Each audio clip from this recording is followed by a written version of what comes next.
One of the joys for me of reading is learning about someone else's perspective and history.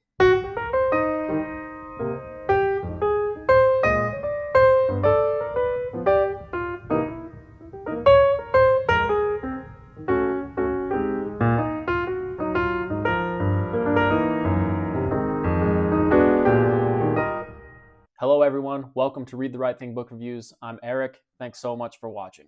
Tobias Wolff is an American author known for short stories and memoirs. He also teaches creative writing at Stanford University. He's won the PEN/Faulkner Award for fiction and was also awarded the National Medal of Arts by Barack Obama in 2015. I haven't read anything by this author before, and I just saw this book in one of the used bookstores here, so I decided to pick it up. Originally published in 1989, This Boy's Life is a frustrating memoir about a nomadic adolescent and his mother. The mother-son duo are trying to piece together a better life for themselves after a divorce. The book has also been adapted into a film starring Robert De Niro and Leonardo DiCaprio. I remember hearing that Robert De Niro recommended DiCaprio after seeing his audition, but De Niro also had to tell Leonardo DiCaprio to kind of tone it down and calm down a little bit during intense scenes. I guess DiCaprio was going a little too big and De Niro had to tell him, tone it back a little bit. I haven't seen the movie yet, but after reading the book, I really want to. The trailer looks really good, and it looks like one of those roles that showcases De Niro's range as an actor. De Niro can play the cool gangster in Goodfellas, or he can also kind of play a nerdy father-in-law in Meet the Parents. Young Toby is separated from his dad and brother after their parents are divorced. Toby and his mother drive from Florida across the country to Utah, and after a pit stop in Seattle, end up settling in a small town in Washington. His mom ends up marrying this less-than-ideal father figure named Dwight. The story does have a narrative arc, but it also just reads like different set pieces. The first few chapters are devoted to their time spent in Utah, which I really enjoyed because I live here. And Toby's mom even tries to get a job at the Kennecott copper mine, which is just like 15 minutes behind my house. So I really enjoyed those chapters. As a youngster, Toby schemes, lies, and always seems to be getting into trouble. I wondered what exactly was wrong with this kid. He seems like a smart enough person, but some of his choices are just idiotic and surprising. He couldn't get out of his own way sometimes. I think one of the main reasons he struggles in his life and he is the way that he is because he struggles with this concept of power, or his lack of power that he feels over his life and his given situation. And I don't blame him. I would honestly feel powerless in his situation as well. While Toby and his mother are living in Utah, his father came and lived with him for a time and gave Toby a .22 rifle. Toby really loves guns and has this infatuation with the outdoors. But something kind of unsettling happened.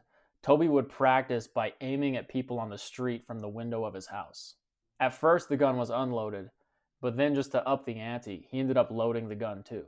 In an otherwise powerless life, he was driven by the power he held in that moment. With the bead of his .22 rifle on unsuspecting pedestrians, in that moment, he held all of the power.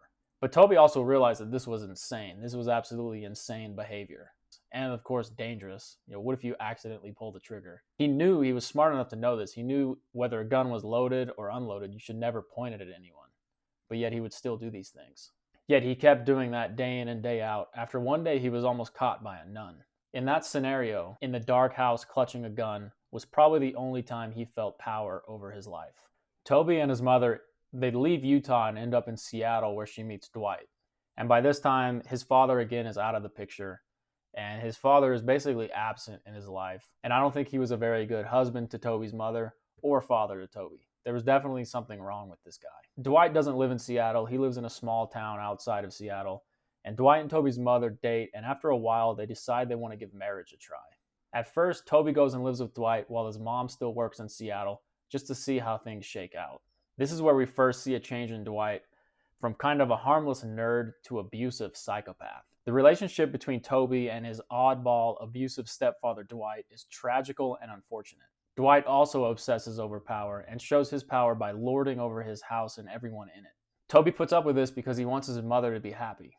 And in order to be happy, I think he knows that she needs a husband. I've never had a step-parent, but you do see horror stories and you hear horror stories in movies, books, and television. Dwight isn't just a nerd, but he's a drunk and reckless person. He intentionally swerves to hit animals on the road, and while driving Toby up for the first time, he intentionally hits a beaver and then puts it in the trunk of his car. There are several terrifying moments where he's drinking and driving and speeding and swerving all over the road with his own kids and his extended family in the car. If a novelist honestly wrote a character like this that wasn't real, you'd probably tell them to dial it back a bit and tell them that they went too far. Sort of like the uncle in Harry Potter, how he's just so evil. It's like everyone has at least some good. But obviously, Tobias Wolff actually lived through this. And in the book, there's a section where he talks about how his mom gave him a call just to see how things were shaking out before she decided to actually marry this guy. My mother called a few days before Dwight was supposed to drive down and pick her up. She talked to him for a while, then asked to speak to me. She wanted to know how I was.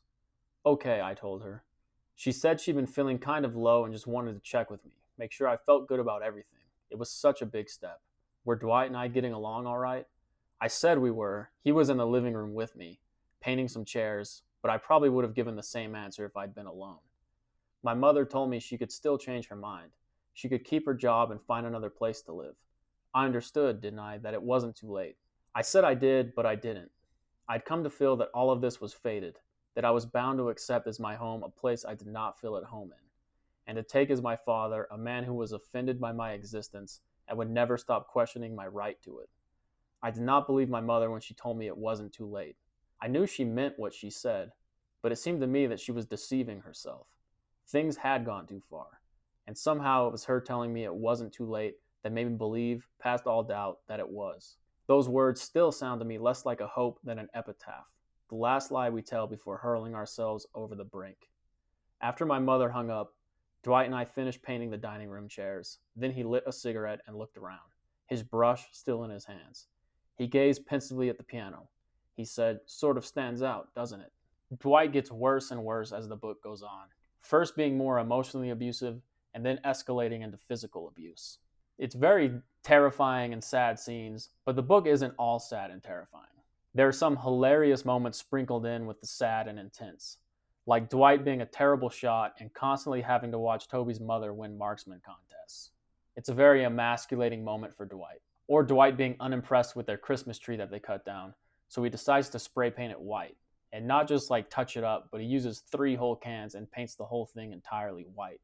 Throughout his childhood, Toby really struggles in finding an identity that makes him happy and successful. Without a father figure, he struggles to make sense of who he is. While they're in Utah, he even changes his name because he doesn't want the same name as his real father. Like I said also, Toby is infatuated with guns and the outdoors. He's a pretty good Boy Scout and clearly has the skills to be a good student and stay out of trouble, but he just can never do it. The problem is he puts his youth not into good things, but into these no-good schemes. He has an idea of what a good young person should be, but he can't execute these ideas. And whenever he moves to a new place, he even daydreams about being this A-plus student who does everything right. But it doesn't last long until he's back into the same trap and the same treacherous cycle. No matter how willing Toby was, how bad he wanted to improve his life, he was always screwing it up. It reminded me of so many people who can't pull themselves out of bad situations and bad habits. Not just bad habits like watching too much TV or biting your nails, but the real type of bad habits that can be detrimental to your life, like lying, stealing, cheating, drinking, smoking, and then just being pure lazy. I think Toby just lacked a good father figure and a stable family unit. He has a real loving relationship with his mother, but there's only so much she can do, especially when the counterbalance to that is someone like Dwight who is constantly just tearing him down. It's reassuring during the read that he ends up being a successful author and teacher at Stanford. My dad used to always say growing up, he's not in the revenge business, but if he were, that the best revenge would be just to live a successful life. If someone says you can't do something, or if someone says you're a loser, don't prove them right, prove them wrong. And it's good to know that I think Toby at some point he ends up doing this. Even though in his youth, time and time again, he proves those doubters right, that he kind of is a loser, but at least we know at some point he pulls himself out of those bad habits. I'm looking forward to reading some of the author's books that will hopefully fill the gaps in between his youth and his success as a writer. The memoir This Boy's Life was definitely the right thing for me. I love the author's honest, crafty style. I love when art looks back and an author can say, or an artist can say, this was my experience, this is why I am the way that I am. I didn't get a sense that Tobias Wolff was complaining or loathing about his upbringing. He lays out the events as if to say, this is what happened, and this is how I felt at the time. One of the joys for me of reading is learning about someone else's perspective and history. This was a story that made me grateful for good parents, and sad for all the kids who lack a good father figure or lack a good family unit. So that was my review on This Boy's Life by Tobias Wolff. I hope you enjoyed it. I'm sure I missed something, so let me know what I missed in the comments. I hope you found this video helpful. Maybe you have an essay due for school, or you're just looking to understand more about the book. Please hit that like and subscribe to see what I review next. And as always, read the right thing.